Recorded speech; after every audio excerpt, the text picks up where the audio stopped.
मसीह की आखिरी अदालत जब की जा रही थी, पकड़ा गया खुदा यीशु मसीह को मसलूब करने के लिए, मार डालने के लिए, तो इल्जाम लगाया जा रहा था कि ये ब्लास्फेमी की है, इसने ये वाजिब उल कत्ल है। क्यों?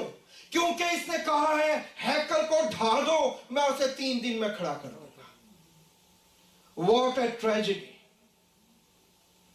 उनके लिए हैकल बड़ी हो गई और खुदा छोटा हो गया।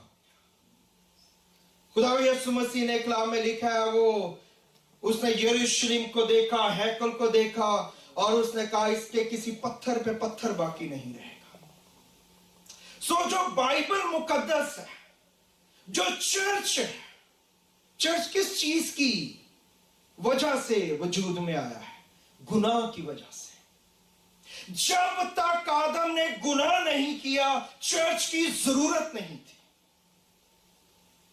आदम ने गुनाह किया तो कलाम लिखा गया, आदम ने गुनाह किया तो शरीयत को दिया गया, आदम ने गुनाह किया तो मसीह जमीन पे आया, आदम ने गुनाह किया तो उसने अपनी जान दी और उसने अपने लिए कलीसिया को बनाया और उनको खड़ा किया। जब तक आदम ने गुनाह नहीं किया, इनमें से किसी चीज की जरूरत नहीं थी। और जब दोबारा से खुदावंद जमीन पे आएंगे, चीजों को बहाल करेंगे, तो ये सारी चीजें वाइप आउट कर दी जाएंगी। फिर किसी हैकल की, किसी इबादत खाने की जरूरत पेश नहीं आएगी, सब कुछ जाता रहेगा, क्योंकि हम दोबारा से उस जोन में एंटर हो जाएंगे जिस जोन में हमें बनाया गया था। उस पोजीशन में चले जाएंगे जो आपकी और मेरी ओरिजिनल पोजीशन है, जिसके लिए हमें क्रिएट किया गया है। हमें इन चीजों के लिए क्रिएट नहीं किया गया। खुदा ने आदम को बनाया था, हवा को बनाया था, ताकि वो खुदा के साथ फेलोशिप कर सके, और कोई पर्पस नहीं था। अगर आज खुदा के लोग हम कहलाते हैं और हम खुदा के साथ फेलोशिप नहीं कर सकते, तो जो कुछ हम कर रहे हैं वो सब कुछ रहेगा जाएगा। इसलिए मसीह ने कहा, जो मुझे एक खुदावंद कहते हैं, उनमें से हर एक मेरी बादशाही में शामिल नहीं होगा। क्यों? इसलिए क्योंकि अगर हम खुदा करते हैं, लेकिन हम खुदा के साथ अटैच नहीं,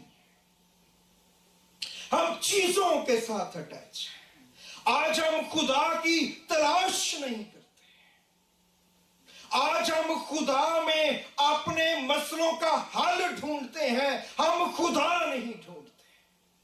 तो खुदा हमारे दिलों को जानता है, खुदा उनसे वाकिफ है, और जब वो खड़ा होगा तो फिर जो हमसे बात करेगा तो हम उसके सामने कुछ भी कह नहीं पाएंगे। सो मसीह ने पहला पहाड़ी वास कहते हुए जब उन्होंने बातचीत शुरू की, तो उस पहाड़ी वास को उन्होंने बादशाही से शुरू किया और बादशाही पे खत्म किया। और उस पहाड़ी वास में जो सबसे जरूरी हिस्सा है, सारा ही कलाम जरूरी है, उसमें एक और बड़ा जरूरी हिस्सा है। वो क्या है? 8 मुबारकबादियां, 8 बेटिट्यूड जिसको आप कहते हैं। वो जो 8 मुबारकबादियां हैं, जब मैं कलाम को स्टडी कर रहा था तो आपको पता है कि 8 मुबारकबादियों में पहली मुबारकबादी ये है, मुबारक है वो जो दिल के गरीब हैं, क्योंकि आसमान की बादशाही इनकी है। और आखिरी मुबारकबादी क्या है? मुबारक है वो जो मेरे नाम से सताए जाते हैं, क्योंकि आसमान की बादशाही इन्हीं की है। सेम वर्ड वहां पे यूज किया गया है। 8 की 8 मुबारकबादियों को जिस चीज में सैंडविच किया गया है, रखा गया है, that was the kingdom of God. क्योंकि फोकस किंगडम है कि लोग खुदा के साथ, खुदा की बादशाही के साथ अटैच हो सके। हमने किसी और चीज के साथ अटैच नहीं होना है।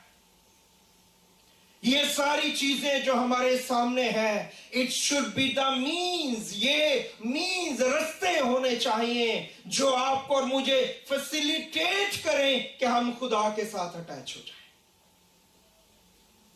ہم پرستش کرتے ہیں، دعا کرتے ہیں، کلام سنتے ہیں، سب کچھ کرتے ہیں، دعائیں کرتے ہیں. یہ مینز ہونے چاہیے کہ میری روح خدا کے ساتھ اٹیچ ہو جائے.